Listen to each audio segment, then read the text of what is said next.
As the sleek silver vessel descended through the clouds, its occupants peered eagerly through the translucent material of its hull, trying to catch their first glimpse of Earth. The alien students, part of an interstellar academic exchange program, had traveled across the galaxy to learn about Earth's rich history and cultures, particularly its combat history, which was a unique and somewhat alarming anomaly in the otherwise peaceful galactic education syndicate. Among the students was Zorath, a bright and curious learner from the planet Zalara. Zorath's scales shimmered with a nervous excitement as he adjusted his visual enhancer to better view the approaching landscape. Beside him, Mina, from the aquatic world of Hydronus, fiddled with her hydration suit, ensuring that the terrestrial environment wouldn't dry her gills. "Look at that," Mina whispered, pointing towards a vast stretch of ruins that could be seen as they neared their landing site. An area that was once a vibrant city, but now lay in desolation, a testament to Earth's turbulent past. Zorath adjusted his enhancer, his eyes widening. "I've read about this place. It's called Sarajevo. It saw many conflicts, from wars that shaped continents to local disputes that left deep scars." Their vessel touched down gently in a more intact area near the historical site. The door slid open with a hiss, and the alien students stepped out onto the Earth, each student experiencing the gravity of Earth for the first time, a strange, heavy sensation compared to their homeworlds. The group was met by Dr. Elaine Harper, a human historian, and their guide for the duration of their stay. She greeted them with a warm smile, her eyes twinkling with a mix of pride and solemnity. "Welcome to Earth, students," Dr. Harper began, her voice echoing slightly in the crisp air. "You are here to learn about our history of combat, which, I must admit, is not only about heroism and strategic victories, but also about loss and lessons learned the hard way." The students listened intently as Dr. Harper led them towards a mobile classroom that hovered silently a few feet above the ground. As they settled inside, the walls of the classroom became transparent, providing a panoramic view of the historical ruins around them. "Today, we'll start with the history of this very place," Dr. Harper continued. "Sarajevo is a city of many layers, each telling a different story of conflict and peace. From the assassination that sparked the Great War to the sieges that challenged its spirit in the late 20th century. Zorath raised a hand, his voice thoughtful. "Dr. Harper, on Zalara, conflicts are resolved before they escalate through a process of communal thinking. How did humans historically manage their conflicts?" Dr. Harper sighed, a shadow passing over her features. "Unfortunately, communal resolution was often overlooked in our history. More often than not, we resorted to warfare as a means of resolving disputes, a method both destructive and costly." Mina, ever the empath, sensed the heaviness in the air. "It seems like Earth has had a painful history with combat. How do you find peace after so much conflict?" "That's a good question, Mina," Dr. Harper replied, as the classroom began to display holographic images of various peace treaties and reconciliation efforts. "After each conflict, we've had to learn how to rebuild and make peace, often with those we once saw as enemies. It's a slow and continuous process, one that we are still mastering." As the sun began to set, casting a golden glow over the ruins, the students reflected on the complexities of human history. They were here to learn, to understand, and perhaps to take back lessons to their own worlds, where history was still being written. The first day closed with a quiet contemplation of Earth's turbulent past, and a collective hope for a future where conflicts could be resolved not on battlefields, but across negotiation tables. As the early morning light filtered through the classroom's transparent walls, the group of alien students gathered around a large holographic map displaying Earth's historical conflicts. Dr. Harper pointed to a series of locations, each marked by a pulsing light. "Today we'll explore the concept of total war as it occurred during the 20th century, particularly during what humans call the World Wars," she explained, zooming in on a region marked Europe. The map shifted, showing troop movements, battle lines, and the shifting borders of nations. Zorath, fascinated by the intricate details, leaned closer. "These conflicts involved not just the armies, but entire populations, industries, resources, and civilians. Everything was mobilized. Dr. Harper nodded. Exactly, Zorath. The scale of mobilization and the intensity of these wars were unprecedented. They reshaped not only the geography, but also the societal structures of the participating nations. The map faded, replaced by archival footage of bustling factories, troops marching, and cities under siege. Mina watched, her expression one of mixed fascination and horror. How did Earth handle the aftermath of such extensive mobilization and destruction? Dr. Harper switched the display, showing the rebuilding efforts post-war. Reconstruction was a monumental task. Countries like Germany and Japan saw profound changes, not only in their physical landscapes but in their political ideologies and economic systems. The discussion shifted to the concept of nuclear warfare as Dr. Harper introduced the next segment. The development and use of nuclear weapons marked a turning point in Earth's combat history, she said, her tone grave. Images of atomic bombs and their devastating effects on Hiroshima and Nagasaki filled the screens. The room fell silent, the weight of the images pressing down on the young scholars. Zorath spoke softly, breaking the silence. Such power. It's terrifying to think about the consequences of its use. How do humans reconcile with such capabilities? Dr. Harper paused before answering. It's a complex balance. On one hand, nuclear weapons are seen as deterrents that prevent large-scale wars. On the other, their existence is a constant reminder of the potential for unimaginable destruction. As the session continued, they delved into the Cold War, exploring how ideological conflicts between superpowers led to proxy wars, arms races, and a constant state of tension without direct large-scale conflict. The concept of espionage, secret alliances, and psychological warfare was introduced, painting a picture of a world where battles were not always fought openly, but in the shadows. Mina, intrigued by this shift in strategy, questioned, how did these covert operations affect the populations? Were they aware? Some were, but many were not, Dr. Harper responded. The Cold War was as much about information and misinformation as it was about military might. The public was often kept in the dark, fed propaganda to shape their perceptions and loyalties. The class wrapped up with a discussion on the impact of war on technology and culture, examining how conflict drove innovation but also how it influenced literature, film, and art, reflecting the fears and hopes of the times. As they stepped out of the classroom, the landscape around them seemed to hold a deeper meaning. The ruins, once mere relics, now stood as stark reminders of the past's echo into the present, shaping a world still haunted by its history of war. The next morning brought a shift in focus from Earth's global conflicts to more localized yet profoundly impactful insurgencies and revolutions. Dr. Harper ushered the group into a virtual simulation room designed to offer immersive historical experiences. Today's lesson was on the significance of guerrilla warfare and revolutionary movements throughout human history. The essence of guerrilla warfare lies in its tactics of mobility and surprise, often utilized by smaller forces to combat larger, better-equipped armies. Dr. Harper explained as the room's environment morphed into a dense jungle, simulating the conditions of the Vietnam War. Zorath, adapting his visual sensors to the low light of the simulated jungle, listened intently as the sounds of distant helicopters and sporadic gunfire filled the air. This type of warfare seems highly adaptive. It's more about using the environment and less about sheer force. Correct, Dr. Harper confirmed.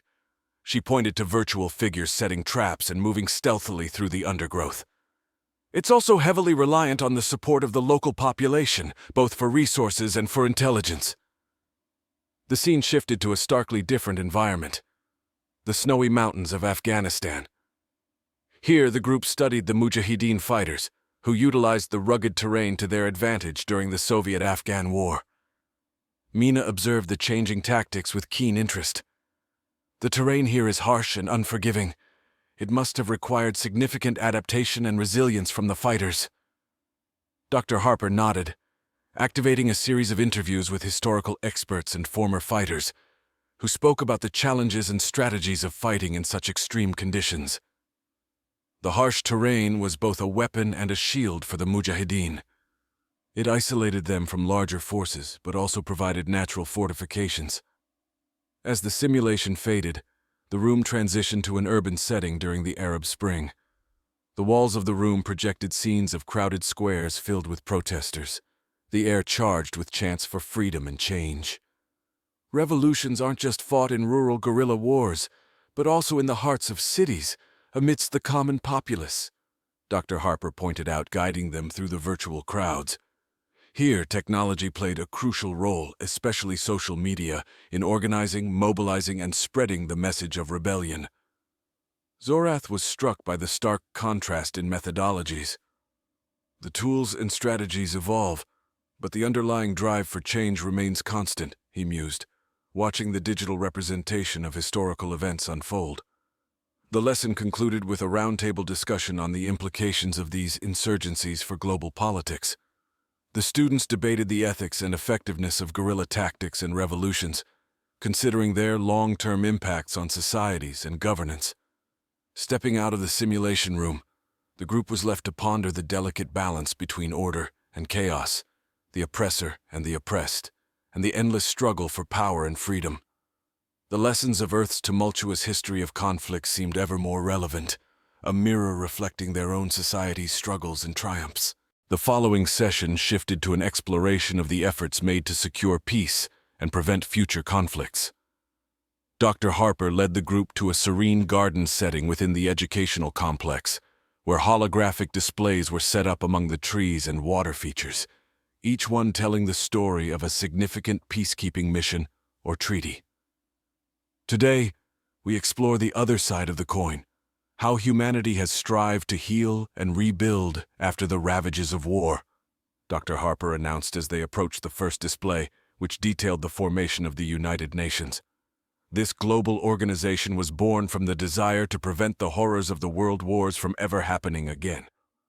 Zorath, intrigued by the concept, interacted with the hologram to delve deeper into the charter of the UN. So this entity works on the principle of collective security, where an attack against one is considered an attack against all? Exactly, Dr. Harper responded. It's about creating a framework where nations can resolve their disputes through dialogue rather than war.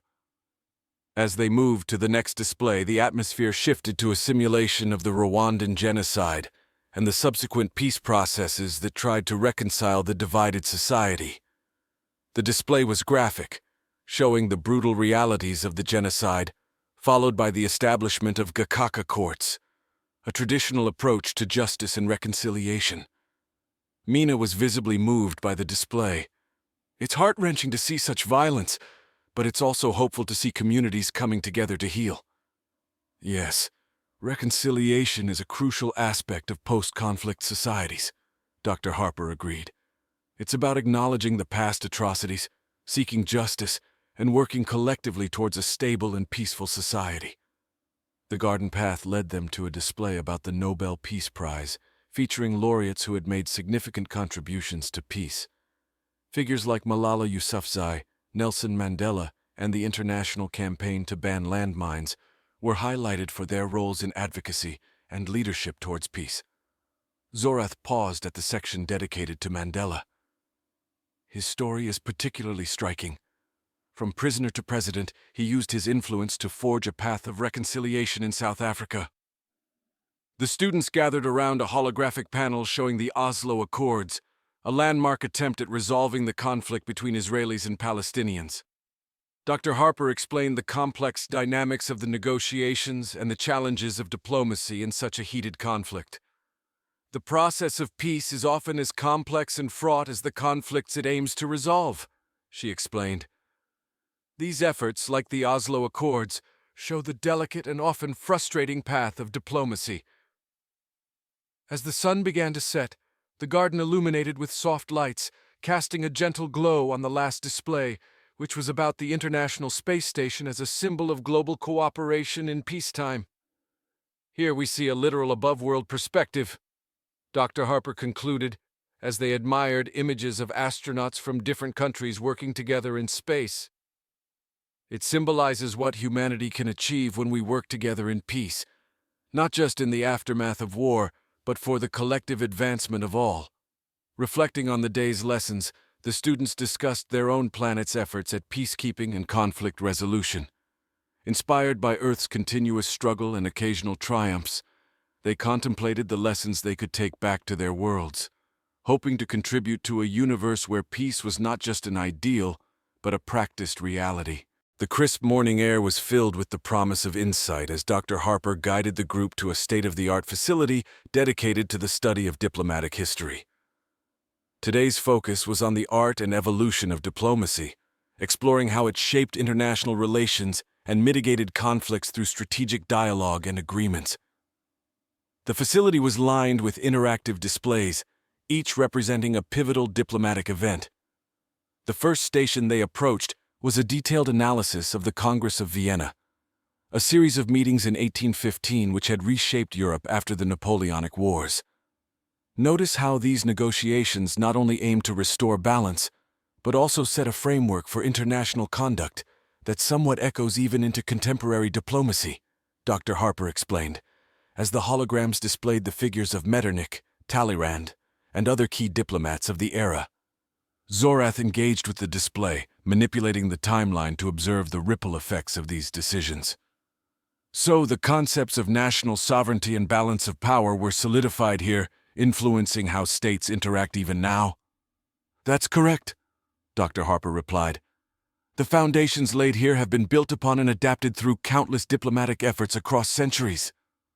Moving on, the environment changed to depict the intense negotiations of the Camp David Accords.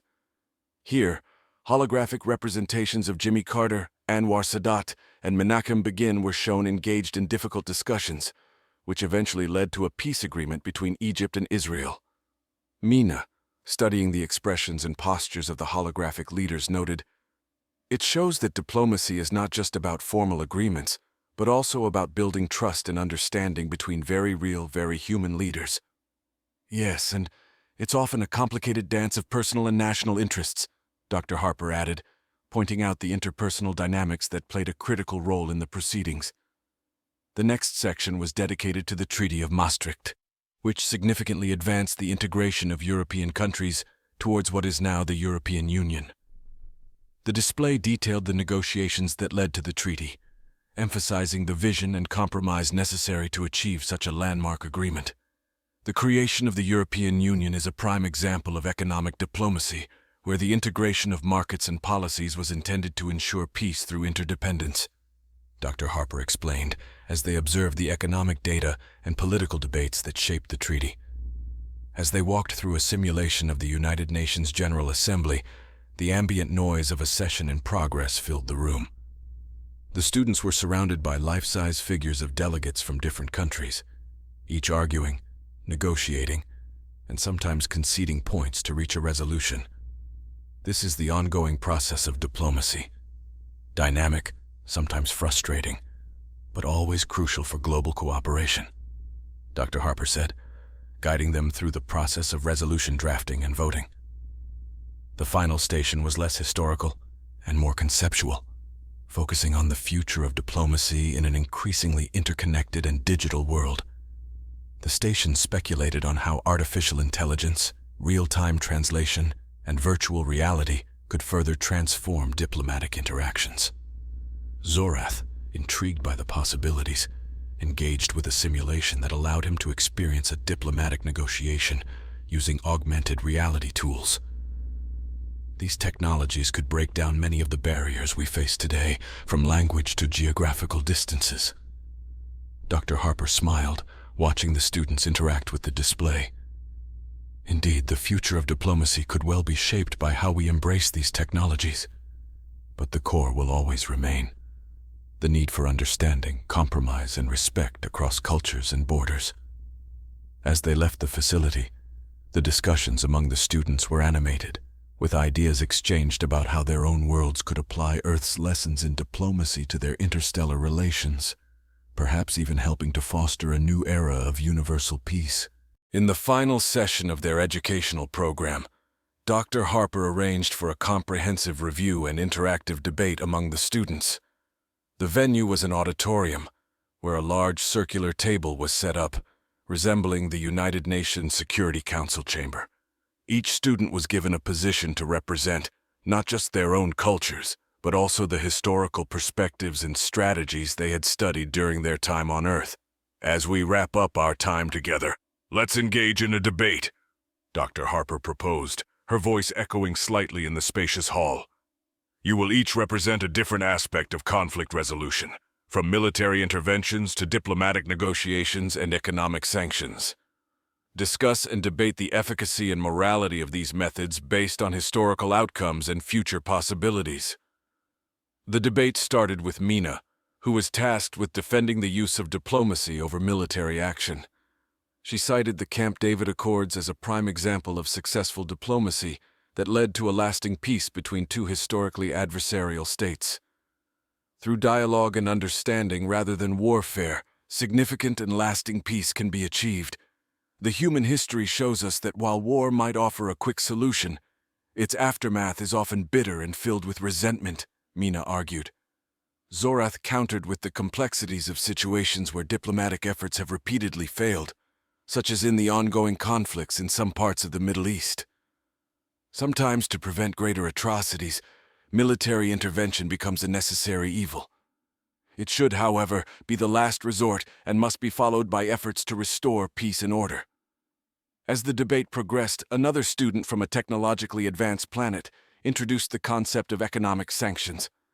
Sanctions can be a powerful tool, affecting a nation without resorting to violence. Yet they often hurt the common people more than the leaders and can incite further conflict rather than resolution. Dr. Harper interjected with guiding questions, pushing the students to think about the repercussions of each strategy, not just on a political scale, but also on a human one. She encouraged them to consider the ethical implications and the long-term effects on civilian populations.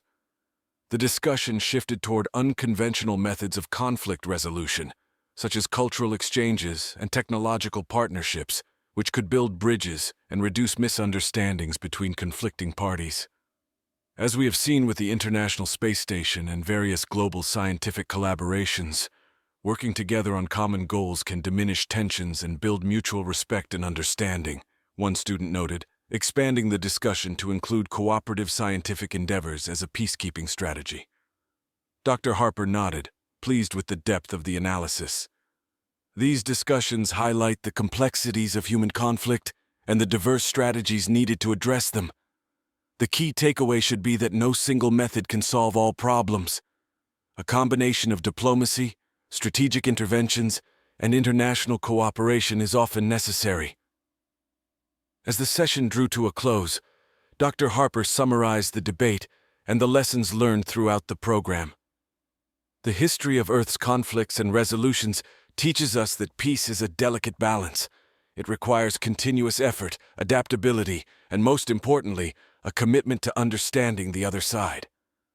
The students thanked Dr. Harper for her guidance and insights, each leaving the room enriched with new knowledge and perspectives. They returned to their spacecraft, not just as visitors to Earth, but as ambassadors equipped with historical lessons that they could apply to foster peace and understanding across the galaxy. As the spacecraft ascended, they looked back at Earth, a planet so fraught with strife, yet so hopeful in its quest for peace, ready to take these lessons into the